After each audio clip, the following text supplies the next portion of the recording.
Salut à tous! Dans les précédentes vidéos, nous avions vu les étirements-assouplissements des membres supérieurs et inférieurs. Aujourd'hui, ce sont des étirements-assouplissements que l'on oublie trop souvent de faire que je vous présente, ceux de la colonne vertébrale.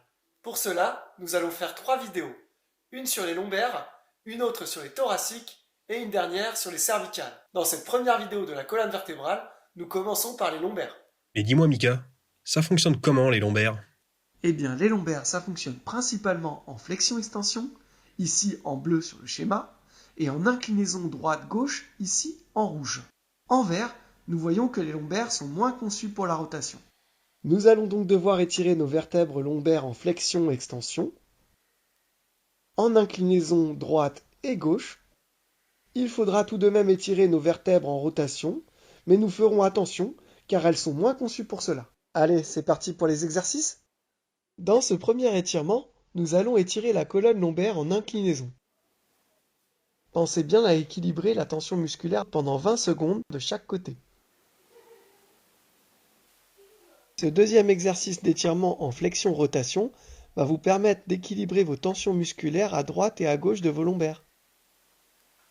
Dans ce troisième exercice d'étirement, nous allons étirer les lombaires en flexion. Grandissez-vous en essayant de maintenir votre dos droit, puis enroulez-vous doucement vers l'avant. Dans ce quatrième exercice, nous allons assouplir nos lombaires en flexion-rotation. Vous pouvez plier le genou du côté où vous vous étirez, le but étant d'étirer les lombaires.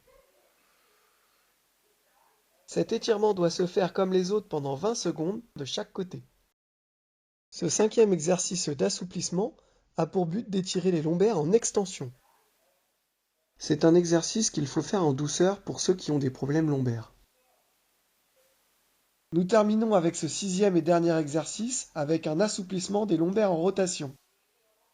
Petit rappel, comme elles sont moins conçues pour la rotation, vous devez assouplir tout en douceur et sans forcer. Pour terminer cette vidéo, je vous rappelle les 3 points les plus importants. 1. Respectez la non-douleur, c'est-à-dire que la douleur ne doit pas augmenter pendant votre exercice.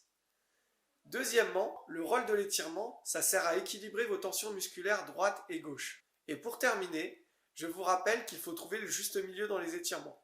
Il ne faut pas en faire trop, ni pas assez. Voilà, je vous dis à très bientôt dans une prochaine vidéo où on fera les étirements-assouplissements du rachis thoracique.